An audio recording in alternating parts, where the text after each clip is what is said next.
नमस्कार, मैं राकेश वर्मा आप सभी का स्वागत करता हूं आपके अपने परिवार एसएन ग्रुप पर। बिहार के अपर मुख्य सचिव डॉक्टर एस सिद्धार्थ ने बीपीएससी शिक्षक-शिक्षिकाओं के कष्ट को ध्यान में रखते हुए उन्होंने काफ़ी प्रयास किया कि इनका स्थानांतरण किया जा सके। लेकिन बीपीएससी शिक्षकों का भर्ती जिस नियमावली के आधार पर हुआ है, उस नियमावली में नवनियुक्त शिक्षक-शिक्षिकाओं के लिए 2 वर्ष प्रोबेशनरी पीरियड का नीति और नियम दर्ज हैं। यह नियम है, यह सिद्धांत है कि जब भी कोई शिक्षक-शिक्षिका प्रोबेशनरी पीरियड में हो, तो उनका स्थानांतरण नहीं किया जा सकता है। अब डॉक्टर ए सिद्धार्थ ने लाख प्रयास किया। उन्होंने कमेटी गठित की, खुद की अध्यक्षता में, और उन अधिकारी जो इस कमेटी में थे, उन्हें 15 दिनों का समय दिया गया कि शिक्षक-शिक्षिकाओं एवं शैक्षणिक संस्थानों में जो भी समस्याएँ हैं, उसे आप अवलोकन करें और उसे दूर करने हेतु आप सुझाव दें। इस हेतु कई बार अनौपचारिक बैठकें भी की गई। शिक्षा मंत्री के साथ डॉक्टर एस सिद्धार्थ का कई बैठकें हुई। लगातार प्रयास किया गया कि नियोजित हो या फिर बीपीएससी, सबका स्थानांतरण कर दिया जाए और सबको कोशिश किया जाए कि वैसे जगह पर उन्हें पोस्टिंग हो जहां वो संतुष्ट हो सके, वे सहज महसूस कर सके, सुरक्षित महसूस कर सके, वे शारीरिक और मानसिक रूप से शोषित और प्रताड़ित न महसूस कर सके, ताकि गुणवत्तापूर्ण शिक्षा को प्रदान करने में अपना महत्वपूर्ण भूमिका निभाएं एवं उनके पास किसी भी प्रकार की कोई बहाना न हो, ताकि किसी भी प्रकार से अनियमितता बरती जाती है, गड़बड़ियां की जाती है, लापरवाही की जाती है शिक्षक शिक्षकों के द्वारा, तो उस पर कड़ा एक्शन विभाग के द्वारा लिया जा सके। क्योंकि जब शिक्षक या शिक्षिका खुद ही शारीरिक और मानसिक रूप से शोषित और प्रताड़ित हैं, खुद ही वे कष्ट में हैं, खुद ही वे असहज और असुरक्षित महसूस कर रहे हैं, तो उन पर फिर और क्या कार्रवाई किया जा सकता है। और ये सारे कष्ट डॉक्टर एस सिद्धार्थ भली भांति देख रहे हैं, समझ रहे हैं। इस कारण उन्होंने प्रयास किया। लेकिन अब डॉक्टर एस सिद्धार्थ के हाथों का वश का बात ही नहीं है कि बीपीएससी शिक्षकों को वे ट्रांसफर कर सकें।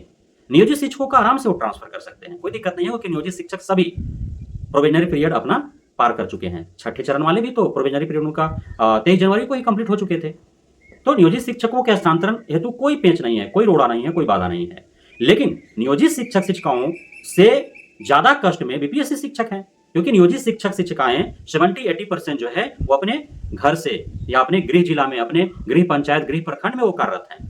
20-30% ही यत्र तत्र होंगे, तो वे भी वे स्वेच्छा से गए थे कि उनका गृह जिला में, गृह प्रखंड में, गृह पंचायत में उनका जो है मेरिट सूची में नाम नहीं बन पाया, जहां बन पाया वहां चले गए, उन्हें ज्वाइनिंग ली। लेकिन बीपीएससी वालों को तो जबरन उन्हें भेजा गया है ना। 3 चॉइस मांगा गया था, तीनों चॉइस में से कोई भी डिस्ट्रिक्ट न दे करके और सैकड़ों किलोमीटर दूर उन्हें पदस्थापित किया गया। और ऐसे ऐसे जगहों पर उन्हें पदस्थापित किया गया है जहां से विद्यालय आने जाने का रास्ता भी सही से नहीं है। 55-70 किलोमीटर में पैदल जो है उनको जाना पड़ता है, इससे लिफ्ट लेकर के जाना पड़ता है, जैसे तैसे वे आते और जाते हैं। और इस क्रम में जो महिला हैं, जो दिव्यांग हैं, वे काफी परेशान हैं। महिला खास करके हतोत्साहित है, वो डरे सह में रोज विद्यालय आते और जाते हैं। उनके साथ कब कौन सी घटना घट जाए पता नहीं। उनके परिजन भी लगातार जो है वो असमंजस में रहते हैं, अंदेशा में रहते हैं कि विद्यालय उनके घर का कोई भी महिला गई है पढ़ाने के लिए तो लौट कर आ पाएगी अथवा नहीं, कब कौन सी घटना उसके साथ घट जाए। साथ ही अब दूर दराज से शिक्षक शिक्षिकाएं जो है वो गए हैं कहीं कहीं, और वहां के जो उनके साथ पढ़ाने वाले शिक्षक और प्रधानाध्यापक जो पुरुष वर्ग के हैं, वे भी उसका फायदा उठा रहे हैं, क्योंकि घर परिवार से वे दूर हैं, वे मजबूर हैं। यदि उनका पोस्टिंग उनके घर के इर्द गिर्द कर दिया जाए तो मजाल है किसी का कि उनके साथ कोई इस प्रकार से अनैतिक जो है दुर्व्यवहार करने का प्रयास करे। काफी हद तक वो सुरक्षित और सहज महसूस करेंगे खुद को। तो ये सारे कष्ट डॉक्टर एस सिद्धार्थ को देख रहे थे और उन्होंने इसलिए ऐसा प्रयास किया। लेकिन अब तो पेच फंस गया। अब बीपीएससी शिक्षकों का स्थानांतरण होगा तो कैसे होगा? अब तो पूरी तरह से बीपीएससी शिक्षक सरकार पर निर्भर हो गए। तब बीपीएससी शिक्षकों को एक मुश्त संगठित होकर के और सरकार पर दबाव बनाने पड़ेंगे। हालांकि चुनाव नजदीक हैं, तो इसका फायदा बीपीएससी शिक्षकों को मिल सकता है। ऐसा नहीं है कि प्रोबेशनरी पीरियड में रहते ही हस्तांतरण होगा ही नहीं, ऐसा नहीं है, हस्तांतरण होगा। लेकिन अब जिस नियमावली के आधार पर बीपीएससी के थ्रू शिक्षकों की भर्ती हुई है, उस नियमावली में 2 वर्ष प्रोबेशनरी पीरियड जो है उसमें एक नियम बनाया गया है, और प्रोबेशनरी पीरियड में किसी का हस्तांतरण नहीं हो सकता है। तो उस नियम का तोड़ निकालना पड़ेगा ना। तो कैबिनेट के द्वारा वो नियमावली बना था 10 अप्रैल 2023 को।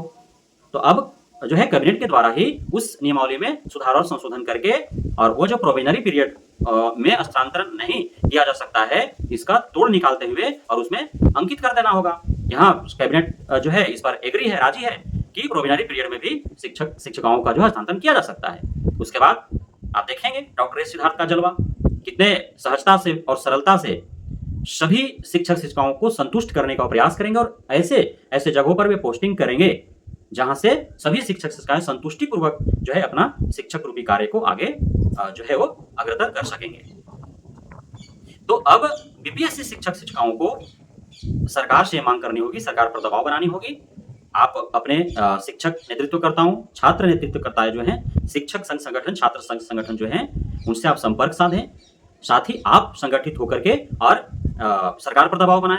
आप अपने क्षेत्रीय जो जनप्रतिनिधि हैं उनसे आप मिले, उनसे जो है शिक्षा मंत्री और सरकार को पत्र के माध्यम से अपनी बातों को रखने का प्रयास करें ताकि वे जाकर के और सदन में आवाजें उठाएं, माननीय सदन से मांग करें कि माननीय जो मंत्रालय है उससे मांग करें कि आप सभी यथाशीघ्र जो है बैठक बुलाएं, आपातकालीन बैठक बुलाओ बल्कि, और बीपीएससी शिक्षकों के हस्तांतरण हेतु जो है जो नियमावली है उसमें संशोधन करके इन्हें यथाशीघ्र हस्तांतरित किया जाए। बहुत बहुत धन्यवाद आप सभी शिक्षक साथियों का हमारे साथ जुड़े रहने के लिए, बने रहने के लिए, इतना प्यार देने के लिए, भरोसा बनाए रखने के लिए।